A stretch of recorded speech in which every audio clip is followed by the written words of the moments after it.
Hi, I'm Rowena. I poured my savings into a $900 fixer-upper, and for that, my family disowned me. But the real pain wasn't their rejection. It was realizing our connection was never genuine. The constant lies, the stifled conversations, the subtle dismissals. It all led me here. And now, they're the ones at my door, asking for a key to the place they once mocked. Before we get started, let me know where you're tuning in from. Morning commute? Late night drive? Drop a comment below. You're about to hear the secrets they desperately wanted to keep hidden. The tires crunched on the damp gravel as I pulled into the long, sloping driveway. The house at the end looked even worse in person than it did in the pictures. The siding was peeling, the windows boarded, and the roof sagged as if it had given up long ago. But it was mine. All $900 worth. I put the car in park and just sat there for a moment, watching the rain streak down the windshield. I didn't feel victorious. I felt isolated. Still, I got out, popped the trunk, and pulled out the folding chair I always kept there for writing and thinking. Today, it felt heavier than usual. I carefully placed it on the gravel, unfolded it, and sat down. The mud seemed to cling to my boots, as if the earth itself was telling me to turn back. But I wasn't going anywhere. Not this time. This wasn't how things were supposed to be. Just a week ago, I was at my parents' dinner table, still foolish enough to think we could be a family if I just played by their rules. The roast was dry, the wine too sweet, and the expectations suffocating. My mom was going on about Rowena's upcoming retreat in Sedona like it was some kind of holy journey. $15,000, she said, like it was nothing. It'll reset her energy. She needs this after everything she's done for this family. Rowena, who always managed to make her problems seem more important than mine, smiled sweetly and sipped her Pinot like a saint. Then my dad turned to me. Rowena, you said you'd transfer the funds last week. What's the holdup? I looked up from my plate and said it, calmly and simply. I didn't transfer the money. I bought something. The clatter of silverware stopped. Rowena froze mid-sip. My mom blinked slowly, calculatingly. What do you mean you bought something? I bought a house, I said. It's a fixer-upper, but it's mine. Silence. Then my dad's voice, calm but with a hint of anger underneath. You spent your money on yourself. Rowena let out a little laugh. You bought a dump instead of helping me reset. That's so typical of you. I never agreed to fund your trip, I said, trying to remain calm. I just hadn't voiced my disagreement. My mom placed her wine glass down sharply. You've made a clear choice for poverty. Don't expect us to enable your fantasies. I tried to respond, but my dad raised his hand, silencing me. You want independence? Then be completely independent. The next morning I was removed from the family group chat. Easter plans? Canceled. For me. Just like that. Back in the present, I shifted in my chair. The sky was a solid gray, but there wasn't a storm. Just that heavy pressure that made it hard to breathe. The kind of weather that made everything feel like it was ending. My phone vibrated. A new message from my mom. Do not come to Easter. No love, Mom. No explanation, just being cut off. I stared at the screen, my thumb hovering over the delete button, but then I changed my mind. I slipped the phone back into my coat pocket, like putting away a part of myself I didn't need anymore. I leaned back, letting the cold seep through the thin jacket I hadn't replaced in years. The house loomed in front of me, ugly, empty, and mine. A symbol of everything I wasn't supposed to want. Freedom, control, a future that wasn't dependent on anyone else. The funny thing about families like mine is that if you stop being useful, they stop pretending to care. But I wasn't defeated, not yet, and I hadn't come this far to give up. The wind picked up, tugging at my coat, as if trying to take away whatever dignity I had left. I stayed seated for a while longer, trying not to let myself be crushed by the weight of it all. Eventually, I stood and headed inside, stepping over a broken screen door and onto creaky floorboards that groaned under my weight. Inside, it smelled like mold and damp wood. Cold air came in through gaps I hadn't seen in the photos. I grabbed the only curtain I'd brought, a faded blue floral print I'd kept from my college apartment, and climbed onto a rusty step stool to hang it. I tried to fit the rod into the frame, but it slid sideways, then popped out completely and crashed to the floor. Typical, I muttered, rubbing my elbow where it had hit the wall. I sank down onto the cracked linoleum floor and leaned my head back against the peeling paint, staring up at the bare window. Then, suddenly, it hit me. I remembered being 16. It was my birthday. My mom had called everyone into the living room, holding a cake with bright pink frosting and mismatched candles. Rowena had helped decorate. It was sweet, really. Except they'd spelled my name wrong. Happy birthday, Rowena. No double N. I was Rowena. Always had been. Always corrected teachers. But they'd forgotten. Or maybe they never cared enough to ask. Rowena had gotten a used Volkswagen for her 16th birthday. My dad had stood in the driveway, beaming as if she'd just received a Nobel Prize. "You deserve this, honey," he said. "All your hard work." She barely passed her classes. I got a lopsided cake and a maybe next year when I asked about driving lessons. That had been the beginning, although maybe it started even earlier, and I'd just been too young to understand it. I remembered Christmas photos where I was always on the edge, birthday cards signed "Love You Girls" with only Rowena's name underlined. I remembered being left behind on the trip to Florida because there wasn't enough room in the car. I was 28. At some point, you stop thinking it's an oversight. You realize it's a deliberate choice. I stood up and brushed off my jeans, but my hands were shaking slightly. Not from the cold, from the memories. They never yelled at me, not once. But they erased me. Slowly, quietly, as if they were carefully deleting a file that was no longer needed. "You're too intense," my mom used to say when I asked why no one applauded at my award ceremonies. "Let things go." But when Rowena was voted best hair in high school, they framed the certificate and hung it by the front door.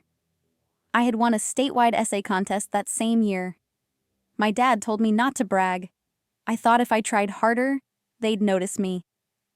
So I kept trying, getting straight A's, earning scholarships, even helping my mom redesign her nonprofit's website when I was in college. They never saw. The radiator in the living room suddenly hissed to life, and I jumped. My body was so tense I could barely breathe. I moved into the kitchen and sat on the floor, leaning against the fridge. There were no appliances yet, no cabinets, just a box of donated tools and an unopened can of paint. I whispered, maybe they didn't forget me. Maybe they chose not to see me. My phone vibrated. For a second, I thought it was another text from my mom, another act of exclusion. But it was my Aunt Corliss. "Hey, baby," her voice crackled through the speaker. "I just wanted to check in. I saw you weren't in the family group chat anymore." I laughed softly. "Isn't that something? Digitally exiled?" She hesitated. "I want to tell you something, and I hope you listen. You were never the problem. You just weren't Rowena. That was your only crime." I swallowed, leaning my head against the cold fridge door. "It still hurts." I know it does," she said gently. "But here's the thing. When they need something, they'll come back around. They always do. Just don't forget what this felt like. Don't you dare forget." Her voice cracked a little on the last sentence. It wasn't anger. It was exhaustion. I didn't know it then, but Aunt Corliss was right. They would come back, and they'd need more than just forgiveness. The wind had died down, and dusk was starting to settle like dust on the broken glass in my kitchen window. I was crouched on a splintered stool, trying to fix the latch that had been rusted shut for ages. My fingers were numb, both from the cold and from a deep weariness that I couldn't shake off. That's when my phone vibrated in my pocket. One notification, voicemail. I didn't move at first, I just stared at the screen. Mom? There was no message preview, just the weight of her name. I put the screwdriver down on the sill, wiped my hands on my jeans, and stood still for a long moment. Should I even listen? I didn't think it would be a real apology, but I pressed play anyway. Rowena, sweetheart. Her voice was sickeningly sweet, like the kind she used at bake sales and PTA meetings. Soft, melodic, carefully crafted to sound maternal, never mind the venom she used when no one else was around. I've been thinking about you a lot lately. Things got heated, sure, but you have to understand something. Rowena's been under so much stress. Planning this retreat hasn't been easy. You know how sensitive she is. Sensitive? That word again. As if Rowena was made of spun glass while I was just drywall, meant to be punched, patched, and painted over. I just wish you'd considered how hard this year has been on her. And I know you mean well, but sometimes well, it's just a bit off. My jaw tightened. I could already feel the rest of it coming like a runaway train. She really looked up to you, you know. I think that's why she reacted so strongly. And your father, he didn't mean what he said. He was hurt. You've always been the strong one, the bigger person. There it was. Can't you be the bigger person? They never asked Rowena to be the bigger person. She could scream, lie, disappear for weeks, and still come home to birthday cakes and open arms. Me? I was expected to swallow it all, smile through it, turn every wound into grace. The voicemail ended with, "We're all just trying our best, honey. Maybe it's time to let this go." Let this go? I closed my eyes and stood perfectly still, letting the silence be louder than her voice ever was. Then I replayed one sentence over and over in my mind. You've always been the bigger person.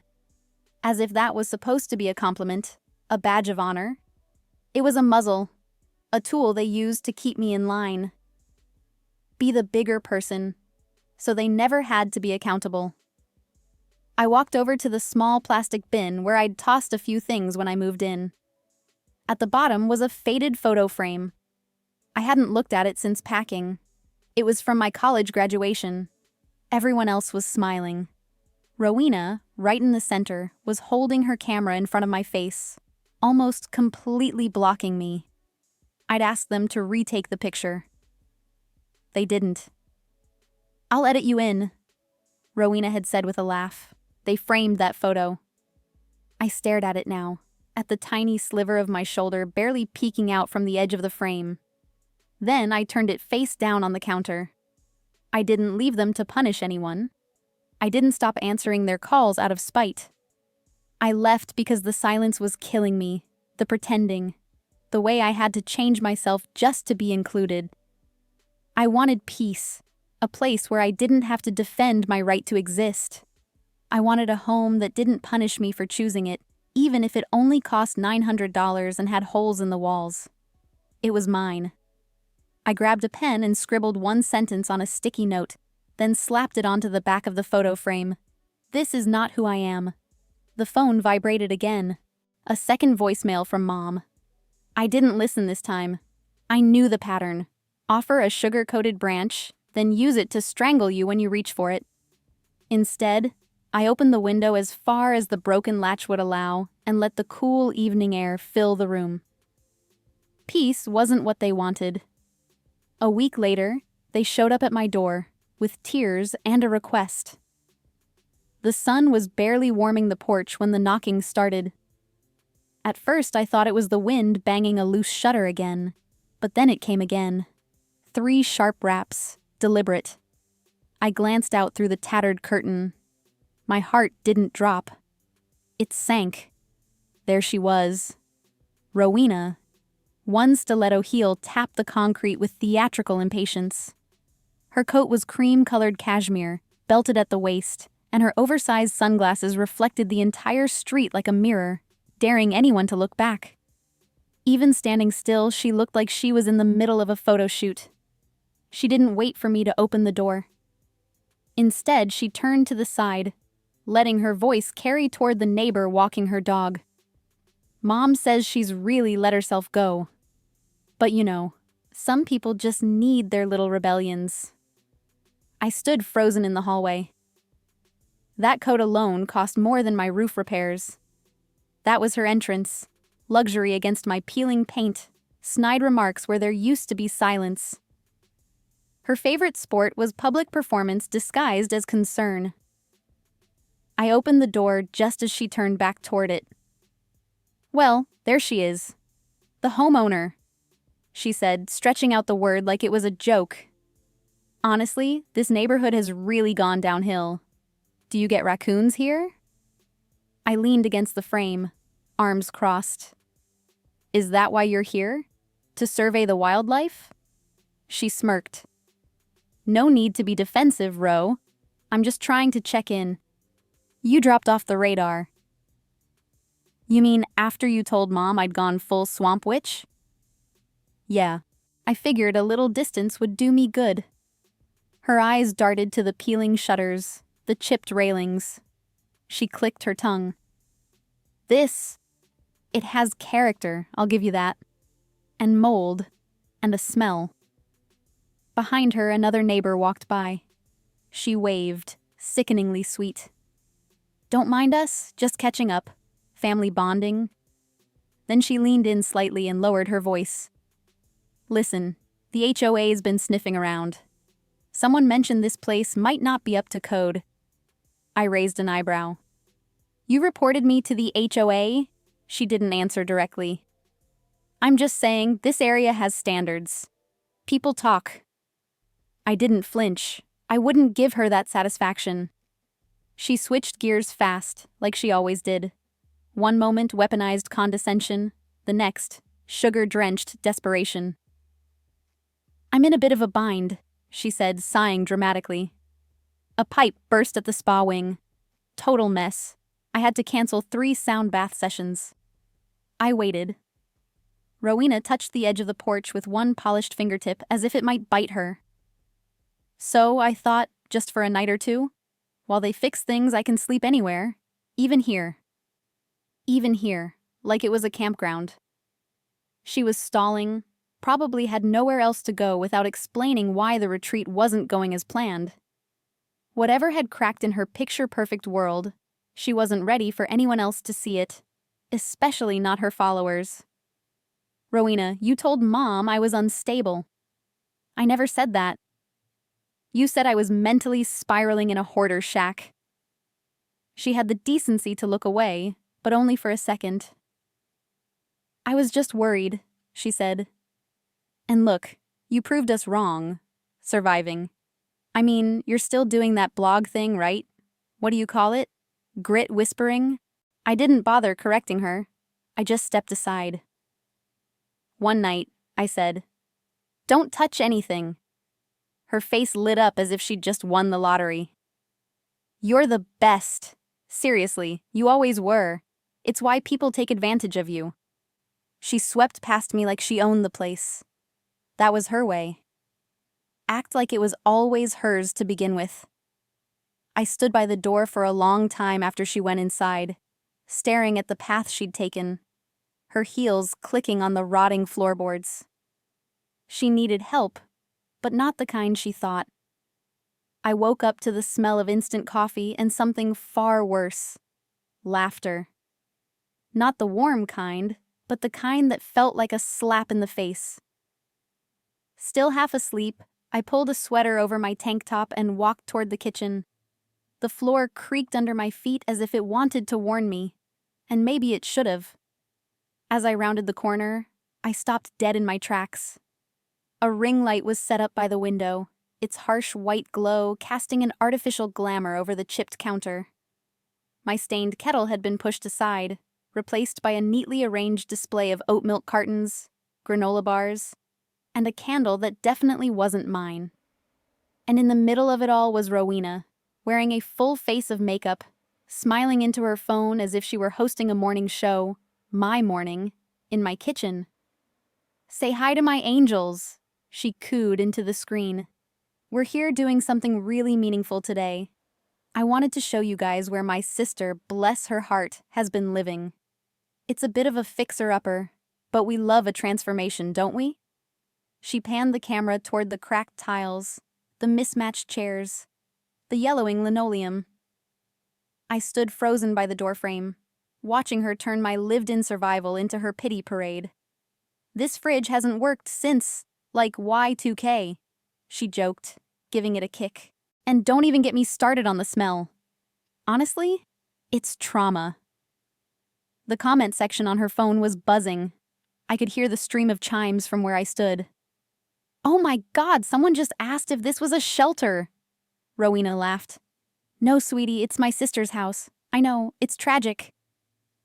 I stepped further into the room, saying nothing. She didn't notice me at first. Another comment popped up. "Is that really your sister? She looks like a squatter." Rowena didn't even blink. She tilted the camera toward me. "Yup," she said. "That's her. Look at those slippers. It's giving Great Depression chic." Something inside me snapped. I walked over, calm as stone, and yanked the phone off the tripod. The suction sound of the pop socket detaching echoed louder than her gasp. "Hey, what are you doing?" she shrieked. I looked straight into her perfectly contoured face. "You want content? Here it is. Get out before I give them the story they actually deserve." She fumbled to grab the phone back, but I didn't let her. "You don't get to weaponize my life for likes, Rowena. Not anymore." Her expression changed. The victim mask slid on effortlessly. Eyes wide, mouth open, breath trembling. It was Oscar-worthy. "I was just trying to help," she said, her voice breaking. "I thought people could donate or something. It was for you. You mocked me in my own home. You made me a joke." I handed her the phone as if it were contaminated. "You can go now." Rowena sniffed theatrically, gathering her makeup bag and purse with a sweep. As she passed by, she made sure to say it loud enough for her unseen audience to hear. "This is what I get for trying to be a good sister." The door slammed shut behind her. The ring light still hummed faintly in the silence. I leaned back against the wall, my hands shaking not from fear, but from fury and a sense of liberation. Something had shifted. They no longer had control over my story. By late evening, the chaos had settled into an eerie, humming silence. I sat curled up on the secondhand couch, a chipped mug of black coffee warming my hands. Outside, dusk had draped a blanket over the mountains. Inside, my phone screen pulsed like a heartbeat, notifications exploding, each one carrying my name like a grenade. I hadn't posted anything, I hadn't said a word, but they were talking about me, tagging me, commenting, and sharing. I finally opened Instagram, expecting another clip from Rowena's endless healing journey montage. Instead, I found something far worse. The first screenshot stopped me cold. It was a GoFundMe campaign titled "Help My Sister Rebuild," with my face plastered across the banner. I was mid-step, carrying a garbage bag, my hair tied back, sweat on my brow. Another photo showed me curled up on the couch, wrapped in the same quilt Aunt Corliss had given me after the fallout. And next to it, a caption that read like a eulogy. "My baby sis has been through so much. Help me give her a life she deserves." Amount raised, $18,340. Recipient, Rowena Vale withdrawal account, Rowena's business PayPal. I didn't even finish scrolling before the blood rushed to my ears. She had turned me into a charity case and monetized it. I stood up, pacing the small room like a caged animal. My hand trembled around the phone. I clicked into the comments section where people were showering her with praise. "You're such a good sister. The world needs more people like you. I sent $50. I hope she gets back on her feet." I slammed the mug down on the table, and it cracked. Rowena hadn't mentioned it. Not once. Not when she left that morning. dramatically wiping a fake tear from her cheek, and not when she posted that story of herself driving away from toxicity while soft piano music played. I opened our last text exchange. Nothing.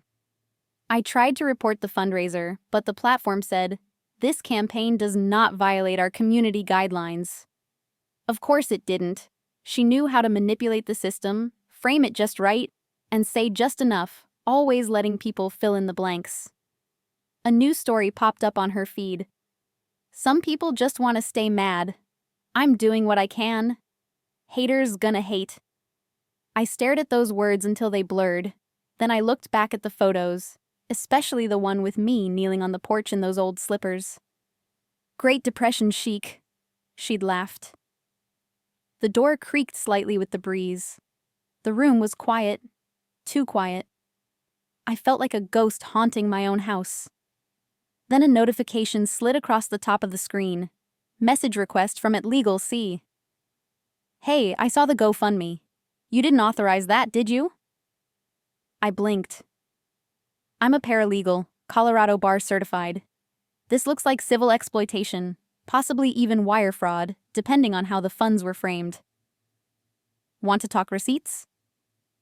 I sat down slowly, staring at the message. My heart didn't race, it didn't skip a beat. It steadied. Someone out there saw it too. Not just the humiliation, but the strategy behind it. I typed one word. "Yes." She replied instantly. "Cool. Start with screen recordings. Capture timestamps. Don't confront her publicly yet. Trust me." For the first time in weeks, I felt the tiniest flicker of power. It wasn't much, but it was mine. I took a deep breath, switched my phone to Do Not Disturb, and began to document, clip by clip, screenshot by screenshot, not just to protect myself, but to dismantle the game she had constructed, using me as the bait. The day before Rowena's event, the house was strangely still. I had the windows open, letting the crisp mountain air sweep through as I sat at the small kitchen table, laptop open, phone buzzing beside me. The nerves should have hit me already. 2 days ago, I would have been pacing holes in the floor, but now, there was only a focused calm tightening in my chest. Elsie's face popped up on Zoom, framed neatly by stacks of legal pads and a half-empty coffee cup. We both signed off on the final version of the cease and desist letter, her voice steady and professional even when mine wavered slightly. "Breathe, Rowena. The paperwork does the talking now," she said, flashing a small, reassuring smile. I leaned back, watching the seconds tick down to Rowena's live promo event, her first big public move since the GoFundMe debacle. She had teased it for days, a special Q&A for her followers, a raw, unfiltered session to set the record straight. I almost laughed. Nothing about Rowena had ever been unfiltered. 10 minutes before her event went live, Elsie's courier confirmed that the envelope was in position, ready to be delivered in the middle of her broadcast. Like a storm cloud that had been gathering for too long, it was time to break open. The screen on my phone flickered to life.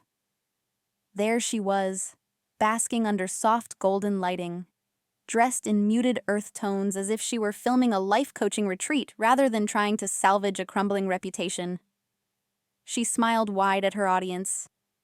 "Hi, beautiful souls. Thank you for showing up today. I know there's been noise, but we're about positivity here." My stomach twisted as I listened to her spin the story about how she was just helping a family member rebuild, and how sometimes negativity comes from pain we can't understand. I almost admired the audacity. Almost. Then it happened. Midway through a question about family values, someone stepped onto the stage from the side, a nervous-looking assistant clutching a thick manila envelope. Rowena's practiced smile froze. She took the envelope, blinking rapidly. The live chat exploded. "What's that?" "She looks panicked." "OMG, why'd she stop talking?" Her fingers trembled slightly as she skimmed the letter inside. Her eyes darted to the camera, then away.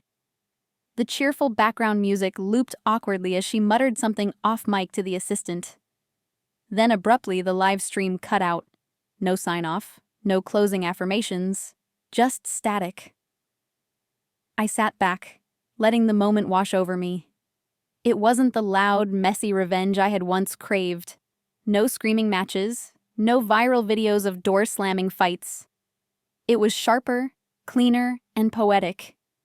Within minutes, Reddit threads bloomed. Cease and desist. Someone got legally bodied live. Screenshots, or it didn't happen. People were posting clips of her frozen face, analyzing every twitch, every stammer. Others started digging deeper, linking the GoFundMe to the same PayPal account tied to her wellness business. One she claimed was for community good. While the internet swirled, another notification slid across my screen. Message from HOA Estates. I opened it, my pulse quickening. Hi, Rowena. We were unaware Rowena Vale was using the Skyline Estates community name to solicit funds. This misrepresentation violates our Code of Ethics and emergency aid policies. We're initiating a formal review and would like your cooperation. Attached were copies of her applications, citing you as a displaced homeowner in need of crisis housing. Please confirm or dispute. Attached were PDFs, forms where Rowena had fabricated half-truths about my living situation, using my address and my struggles to strengthen her branding pitch for grants and partnerships. I scrolled through them slowly, absorbing every line. It wasn't just family betrayal anymore. It was fraud. For the first time, my chest didn't tighten with helpless rage. Instead, a deep, anchoring calm settled in. They had painted me as the broken sister clinging to survival, a prop in their stage play, but they forgot. I'm not built for pity. I'm built for endurance. I closed the laptop carefully, savoring the quiet finality of it. I wasn't the one who had to explain myself now. She was, and she wouldn't be able to filter her way out of this one. The drive to Los Angeles felt longer than it should have. I wasn't nervous, not exactly. It was something colder, steadier, like the kind of quiet you feel right before a storm splits the sky. I pulled into the valet line outside the Marriott Grand Ballroom, stepping out in a simple navy dress and the old silver locket my mother once sneered at, calling it flea market trash. Tonight, it felt like armor. As I handed my keys over, I caught sight of the banners strung along the event entrance. Rowena Cares Healing Families, one heart at a time. The irony wasn't lost on me. I squared my shoulders and walked in. The ballroom buzzed with hundreds of attendees, influencers, journalists, and minor celebrities, all decked out and angling for the best Instagram shots. Rowena was already center stage, lit like a golden idol under the soft white spotlight, her laugh echoing through the space as she greeted sponsors and fans alike. I wasn't there to make a scene. I was there to observe. I found a seat near the back, unnoticed among the crowd. I blended in on purpose, watching as Rowena swept from group to group, dazzling everyone with her curated charm. She wore a gown that shimmered under the lights and a smile that was even shinier. If you didn't know better, you'd think she was untouchable, but masks crack under pressure. After the opening remarks, a slideshow was queued up, supposedly to showcase all the community work Rowena had funded through the GoFundMe campaign. The first few slides rolled by, smiling children, thank you letters, and stock images of rehab centers and soup kitchens. The audience clapped politely. Then, a flicker, a frozen frame. A screenshot popped up on the massive screen behind Rowena's podium, plain as day. A text message that read, "Let her rot in that dump. I gave them the GoFundMe link for PR. Cry for me, baby." Another one followed. "She's good for sympathy points. Keep the cameras low. Show the cracks." The room fell silent. Phones shot up in the air. A low murmur grew. 1,000 tiny gasps rolling through the crowd like a gathering tide. Hashtags popped up on screens almost instantly. Number Rowena leaks, number Rowena exposed, number fake charity. Rowena turned, saw the screen, and for the first time in my life, I saw her mask slip. Not crack, but slip right off. She stuttered, trying to explain, trying to laugh it off.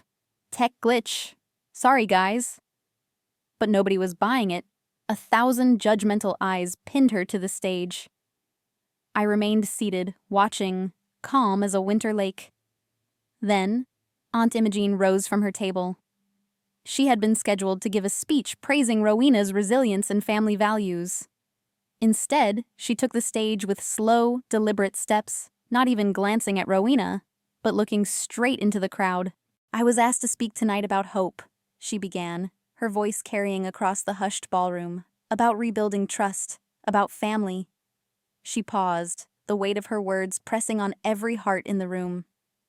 "And for too long," Aunt Imogene continued, her voice tightening, "this family has worn a mask, smiled in public, shamed in private, and propped up one golden child while another was left to scrape by in silence."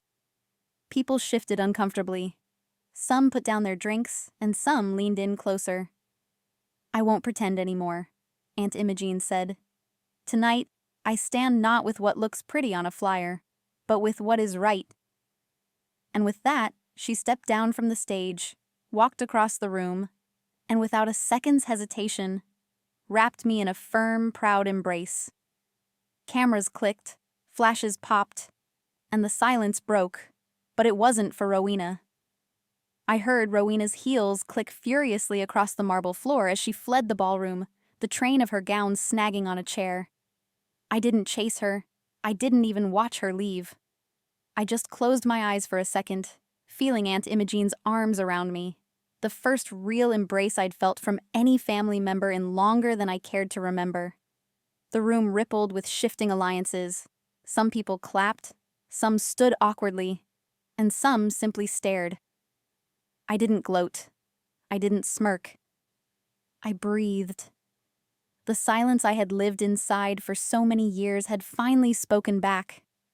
For me, and it was louder than Rowena's curated world had ever been. Morning sunlight spilled through the patched windows of my little house, painting soft rectangles across the floor. The air smelled faintly of fresh paint and cut grass, a far cry from the mold and mildew that once clung to every corner. I pulled a sweater over my pajamas and wandered into the kitchen, the wood floors cool under my bare feet. Coffee brewed quietly on the counter. Outside, I could hear the gentle laughter of neighborhood kids chalking up the walkway, their tiny voices filling the air with a kind of hope I hadn't known I'd missed. I sipped from my mug and let the peaceful silence settle around me, heavier and warmer than any blanket. A month had passed since the gala.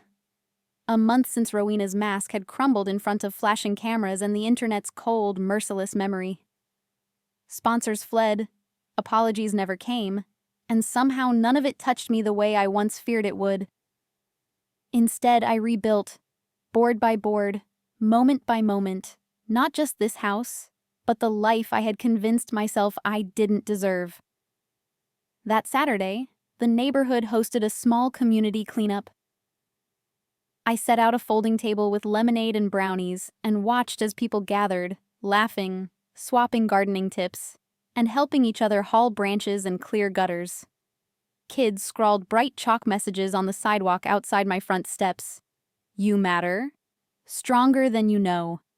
Welcome home." I found myself smiling without hesitation, without looking over my shoulder. Around midday, as I wiped down the table, my phone buzzed. I almost ignored it, but something, a stubborn little nudge inside me, made me check. It was a text from Rowena. "Hey, things have been rough. Any chance we could crash with you for a while, just until we figure things out?" No apology, no acknowledgement, just a casual expectation that after everything, I would once again hand over what little I had built.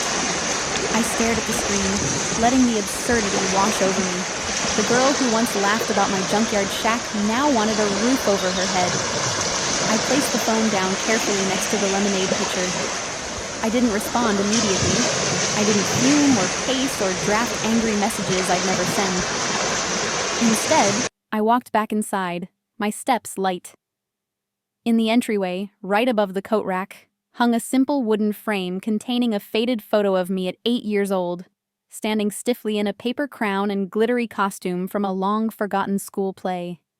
And there, blurry but unmistakable in the background, was Aunt Imogene, clapping like her life depended on it. Beneath the glass, in small, neat handwriting, were the words, "You always had the light."